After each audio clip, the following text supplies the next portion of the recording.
এই উম্মতের জন্য তো সুবাদে আমি এক হাদিস আপনাদেরকে দেখাইতেছি, রসুল কি পাইলাম আর কি করতেছি। ওই রসুলের কারণে এই উম্মত জাহান্নামে যাবে, কিন্তু হাতকড়ি থাকবে না। এই উম্মত জাহান্নামে যাবে, পায়ে বেড়ি থাকবে না। এই উম্মত জাহান্নামে যাবে, গলায় শিকল থাকবে না। এই উম্মত জাহান্নামে যাবে, চেহারা কালো হবে না। অথচ জাহান্নামীদের চেহারা কালো হবে, এই উম্মতের চেহারা কালো হবে না।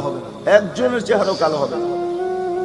ফেরেশতা জিজ্ঞেস করবে, আল্লাহ চেহারা তো ঝকঝকে, গলায় নাই শিকল, পায়ে নাই বেড়ি, হাতে নাই হাতকড়ি, এটা আবার কি পাঠায় দিলেন? তো আল্লাহ জবাব দিবে, আমার বন্ধুর উম্মত, খবরদার। তো ফেরেশতা মালিক জিজ্ঞেস করবে, দারোগা হাতকড়ি নেই কেন? বলছে, যেই হাত উঁচুতে ব্যবহার হয় ওটা হাতে হাতকড়ি লাগে না। যেই পাও মসজিদের দিকে চলে ওই পায়ে বেড়ি লাগে না। যেই কপাল আমার কুদরতি পায়ে জীবনে একবারও আমাকে পাওয়ার জন্য ঠেকায়া দিছে, সেজদা করছে, ওই চেহারা কোনোদিন কালো হয় না, গলায় কোনোদিন চিকন লাগে না। 3 জায়গায় আগুন লাগাবে না, খবরদার। চেহারায়, হাতে, পায়ে, বাকি শরীরে লাগায়া দাও। আগুনকে যখন মালিক হুকুম দিবে ধরার জন্য, আল্লাহ আমাদেরকে শিখায় দিবে, স্মরণ করায় দিবে, আমরা কলেমা পড়তে থাকবো। আগুন আসবে আর যাবে, আসবে আর যাবে, ধরবে না। একবার, দুইবার, 3 বার হবে। মালিক কোরা চার্জ করবে, লাঠি চার্জ করবে, ধরিস না কেন? তো আগুন বলবে, লাইসালি সুলতানুন আলা মান ক্বালা লা ইলাহা ইল্লাল্লাহ মুহাম্মাদুর রাসূলুল্লাহ। এই কলেমা যে পড়ে তাকে ধরার ক্ষমতা আমার নাই। তারপরে আল্লাহ নিজে কি করবে? ইমাম কুরতুবী রাহমাতুল্লাহ আলাইহি লেখেন, ফাআমাতাল্লাহু মাউতাতান, আল্লাহ আমাদেরকে ঘুম পড়ায়া দিবে। মৌতের যেরকম ঘুমের দোয়া, মৌতের দোয়া আর ঘুমের দোয়া একই দোয়া। আমরা ঘুমের দোয়া পড়ি, আমুতু আহিয়া, আল্লাহ মরতে চললাম, কাল সকালে উঠাইলে উঠবো, না হলে আর কিয়ামতের আগে উঠবো না। তো ঘুমো মৌত, আল্লাহ ঘুম পড়ায়া দিবে। আযাব ঘুমের ভিতরে কমপ্লিট করে আল্লাহ বাহির করে নিয়ে আনবে। নবীর সুবাদে, নবীর সুবাদে। হায় হায় হায়, একটা পর্ব এরকমও আসবে, জানি না নারায়ণগঞ্জের মানুষ বুঝবে কি বুঝবে না। একটা পর্ব এরকমও আসবে নবীর সুবাদে, একটা পর্ব এরকমও আসবে নবীর সুবাদে, এরকম একটা পর্ব আসবে। আল্লাহ জিবরিলকে ডাইকা বলবে যে আরশের সাথে কান লাগাও। তো দেখবে যে আরশের সাথে কান লাগা একটা ক্ষীণ আওয়াজ আসতেছে, যেইখান থেকে বলতেছে, হান্নান মান্নান আনকিযনি, ও হান্নান মান্নান আমাকে বাঁচানা। তো জিবরিল বলবে, বড় ক্ষীণ আওয়াজ, হান্নান মান্নান বলে বাঁচাইতে বলতেছে। বলছে, জিবরিল দৌড়ে যাও, আমার বন্ধুর উম্মত আমাকে বাঁচানোর জন্য ডাকতেছে। জিবরিল যাবে দোজখের কাছে, মালিকের কাছে যাবে। মালিক লিস্টি দেখা বলবে, কেউ বাকি নাই, আখরাস তো সবাইকে বাহির করে দিছি। ফিরে আসবে, আবার শোনাবে, আবার যাবে, আবার ফিরত আসবে। তৃতীয়বার এসে আল্লাহর ঠিকানা বলে দিবে, যাও দোজখের ওই অথই তলদেশে যায় দেখো, কয়লার মতো কয়লা হইতে হইতে পোকার রূপ ধরে গেছে, উপরে পড়ে আছে, ওইখানে যে কান লাগাও। তো দুইজনে যে কান লাগাবে, তো দেখবে ওইখান থেকে ক্ষীণ আওয়াজ বাহির হইতেছে, ইয়া হান্নান ইয়া মান্নান আনকিযনি, ও হান্নান ও মান্নান আমাকে বাঁচানা। ওই আওয়াজ আল্লাহর আরশের সাথে এসে টক্কর মারবে, ওইখান থেকে উঠায়া নিয়ে আসবে। বলবে, আমার বন্ধুর উম্মত উঠায়া নিয়ে আস, আমি ওয়াদা করছি আমার বন্ধুকে রাজি করে ছাড়বো। আমি ওয়াদা করছি লা ইউখজিহি ফি উম্মতিক, তার উম্মতের ব্যাপারে আমি কপালে ভাঁজ পড়তে দিব না। আমার কথা কিন্তু শেষ জায়গায় চলে আসছে। ওই রসুল, ওই নবী আমাদেরকে আল্লাহ দিয়েছেন আমাদেরকে জান্নাতে নিয়ে যাওয়ার জন্য। মেরে দোস্ত, শুধু ওনার অস্তিত্ব না, উনি একটা আদর্শ নিয়ে আসছেন, উনি একটা ক্যারিয়ার নিয়ে আসছেন, উনি একটা জীবন নিয়ে আসছেন। যেই জীবনের একটা সুন্নত যদি কেউ তার নিজের জীবনে প্রতিফলিত করে, নিজের জীবনে অভ্যাসে রূপান্তরিত করে, আর নিজেকে অভ্যস্ত করে আল্লাহ পর্যন্ত যদি পৌঁছাইতে পারে, খোদার কসম এটার ওয়েট এতটুকু হবে, সমগ্র জগৎ একবার না 10 বারও যদি এক পাল্লায় রাখা হয়, আর ওই সুন্নতকে এক পাল্লায় রাখা হয়, তো এই সুন্নতের ওয়েট বেশি। সমগ্র জগৎ এক না 100 কোটি বারও যদি হয়, তা সমগ্র ভান্ডারের সাথে যে দাম না হবে, যতটুকু দাম না হবে, আল্লাহ রসুলের এক সুন্নতের এর চেয়েও কোটি গুণ বেশি দাম। বিদায় আপনাদের পায়ে হাত রেখা বলি, আসেন 12 রবিউল আউয়ালের এই রজনীতে, যদিও দিন পার হয়ে গেছে, 13 তারিখের রাত্রে আমরা পড়ে গেছি। ইখতিলাফ হিসাবে 13 তারিখও পাওয়া যায়, যে 13 তারিখে আল্লাহ রসুল দুনিয়াতে আসছেন। হতে পারে আজকের রাস্তাও উপরে কিন্তু আমাদের কোনো সামিয়ানা নাই, ডাইরেক্ট আকাশ। আল্লাহ 3 ভাগের 1 ভাগ রাত্রের অতিবাহিত হয়ে গেছে, আল্লাহ এখন প্রথম আকাশে চলে আসছেন, নিজেই আহ্বান করতেছেন, হাল মিন মুস্তাগফির আগফির আলা। দুনিয়ার মানুষ আসামিকে তালাশ করে ফিরে শাস্তি দেওয়ার জন্য, ও রব্বে কায়নাত নারায়ণগঞ্জের মানুষ প্রথম আকাশে আইসা ডাক দিতে থাকে, কে আসছো আসামি, আমি শাস্তি দিব না, আমি তো মাপের ভান্ডার নিয়ে আসছি, আমি তোকে মাফ করব, তুই মাফ চাইতে দেরি, আমি মাফ করতে দেরি হবে না। গুনার পরিধি যুবকরা কতটুকু তোমাদের গুনার পরিধি কেমন? সমগ্র সৃষ্টি মিলাও যদি সারা জীবন গুনাহ করে, জিবরিল তার জন্ম থেকে মৃত্যু পর্যন্ত যদি গুনাহ করে, সমগ্র ফেরেশতা কেন সমগ্র সৃষ্টি মিলা আল্লাহর নাফরমানি করা ওই পর্যন্ত গুনাহকে পৌঁছাইতে পারবে না, যেই পর্যন্ত আল্লাহ বলতেছেন ওয়ালাউ বালাগাত যুনুবুকা ইনানাস সামা ওমা আশরাকতা বি ফাস্তাগফারতানি ফাগফারতু লাকা ওয়ালা উবালি। তোমাদের গুনাহ দিয়া যদি আমার আকাশের পরিধি পর্যন্ত ভেদ করে চলা যায়, একজনের গুনাহ, আমি তো বললাম সমগ্র সৃষ্টি মিলেও সম্ভব না, একজনের গুনাহ তো দূরের কথা, আমার আকাশের পরিধি ভেদ করে চলা যায়, তুমি মাপ চাইতে দেরি, আমি মাপ করতে দেরি। এই উম্মত তো মাপ চাইতেও হয় না, নবীর সুবাদে আল্লাহ এই উম্মতকে সুযোগ দিয়েছেন।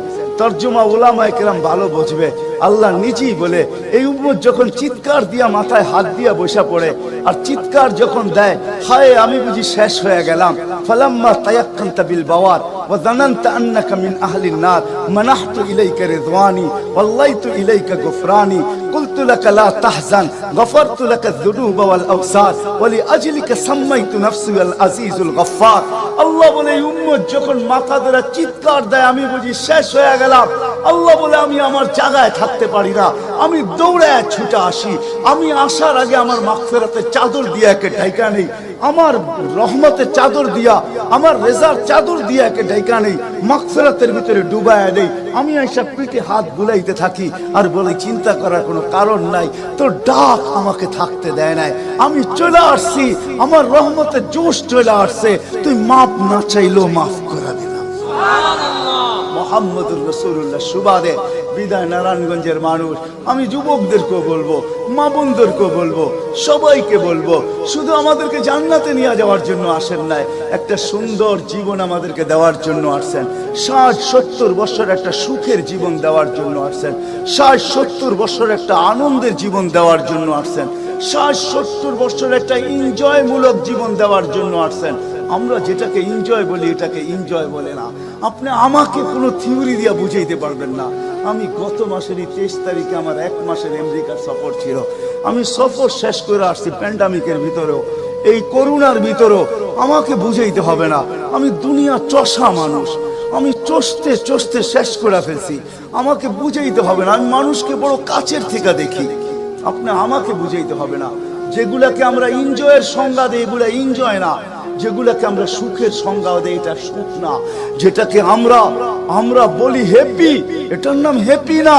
আল্লাহর রাসূল এক হ্যাপি জীবন দেওয়ার জন্য আসছেন, এক এনজয়মূলক জীবন দেওয়ার জন্য আমাদেরকে আসছেন, এক সুখের জীবন দেওয়ার জন্য আসছেন, এক সুখের জীবন দেওয়ার জন্য আসছেন।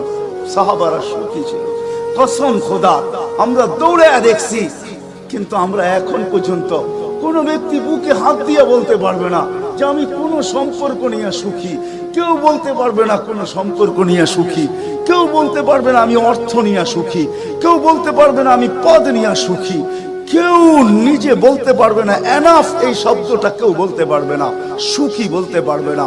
কিন্তু মেরে দোস্ত আসেন নবীর আদর্শে আদর্শবান হই, নবীকে চিনি, নবীর ক্যারিয়ার পড়ি, নবীর শান পড়ি, নবীর জীবন পড়ি, তারপরে আমল করি। একটা সুন্নত ঘরে আমল করে দেখেন সবাই মিলা, ওই ঘরের ভিতরে আল্লাহ সুখের বন্যা বয়ে দিবে, বন্যা, সুখের সুখ হবে না, সুখের বন্যা হবে, বন্যা।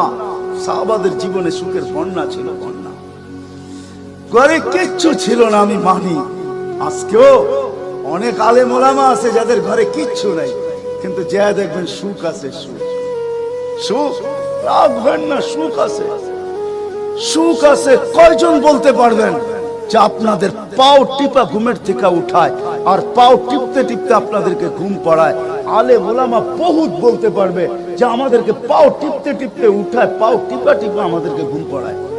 এর চেয়ে বড় সুখ কি চান? এর চেয়ে বড় সুখ কি চান? ডেলি মাথায় তেল লাগায় দেয়, পায়ে তেল লাগায় দেয়, আঙ্গুল ভুলাইতে ভুলাইতে ঘুম পড়ায় দেয়। ঘুমাও, সারাদিন পরিশ্রম করে আসো। ওই হাদিসের মেস্তাক সেটা ফাতেমা রাদিয়াল্লাহু তাআলা আনহু বলছিলেন, খারাজা জাওজুহা মিন বাইতিহা হাসিনা তাতাশাব্বাকাত। আলী তুই ঘর থেকে বাহির হস, আমার দিলটা চুরমার হয়ে যায়। আব্বা শিখায়া দিয়েছেন, আমার দিলটা ব্যথায় ভাঙ্গা পড়ে। তুই কেন বাহির হলি ঘর থেকে? তাতাশাব্বাকাত, আমি রাস্তা দেখতে থাকি, শুধু দেখতে থাকি না, তুই আসার আগেই আমি দরজায় পিঠ লাগায় দাঁড়ায় থাকি। আলী তুই যখন টোকা দেস তো টোকা দরজায় পড়ে না, আমার পিঠে পড়ে, এক টোকায় খুলা দেই।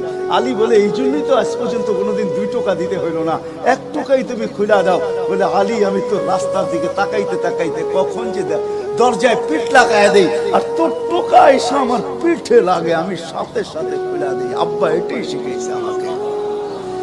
দিস ইজ লাইফ, এটার নামই লাইফ। আপনি আমাকে লাইফের সংজ্ঞা বুঝাইতে হবে না।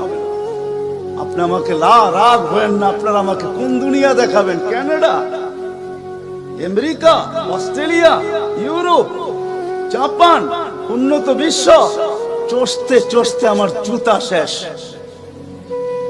আল্লাহ আমার মোকাদ্দরে রাখছে চষা। আমি বড় কাছের থেকে দেখি, এইখানে কান্নার অভাব নাই, এখানে কান্না। আমি জানি লাইফ কাকে বলে।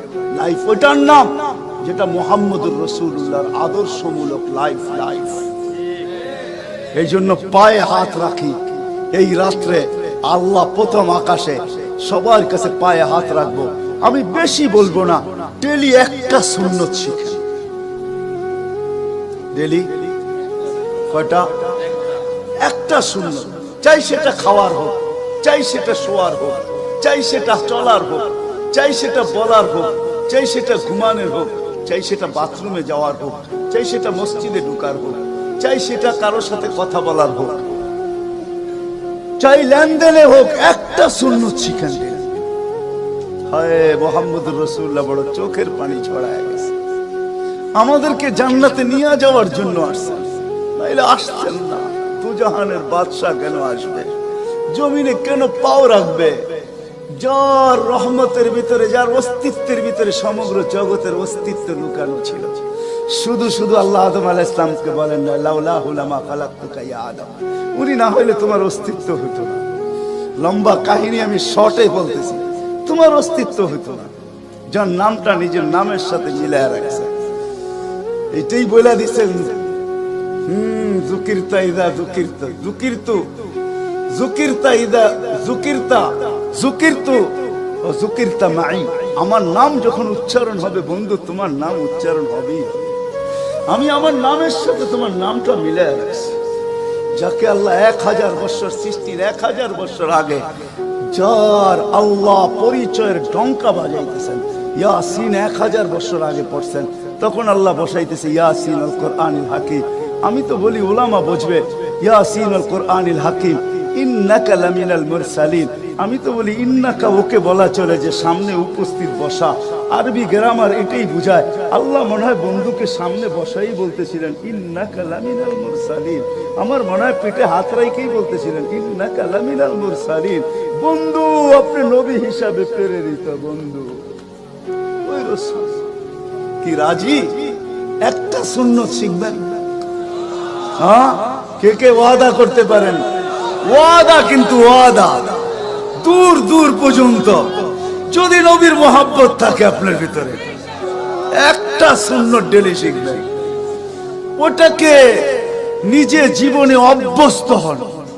নবীর যুবকদের পায়ে হাত রেখা বলে শিখো, নবীর কেরিয়ার শিখো, নবীর শান শিখো। ফেসবুকে উল্টা পাল্টা জিনিস দেখো না, উল্টা পাল্টা প্রচার করো না, নবীর শান প্রচার করো। নবীর শান শিখো। আমাদের কোন নবী, কোন নবী আল্লাহ দিয়েছেন, তার শান শিখো, তার শান প্রচার করো, তার ক্যারিয়ার প্রচার করো। নবীর খাওয়া কেমন ছিল? হায় হায়, শুধু শুধু আল্লাহ বলেন না ইন কুনতুম তুহিব্বুনাল্লাহ ফাত্তাবিউনি ইউহিব্বুকুমুল্লাহ। শুধু আল্লাহ ভালোবাসবে না, তোমাকে চুমা দিবে না, তোমাকে বুকে জড়াবে না, তোমাকে আল্লাহ নৈকট্য দিবে না, বন্ধুত্ব দিবে না। ওয়াগফির লাকুম যুনুবাকুম, আল্লাহ ওয়াদা করতেছে গুনাহ মাফ করলেও মাফ, না করলে তো নাই, করলে মাফ মাফ মাফ মাফ মাফ। কেন? ওয়াদায় সিগনেচার করে, ডিডে সিগনেচার করে ফেলছি, আমার বন্ধুকে আমি লজ্জিত করব না।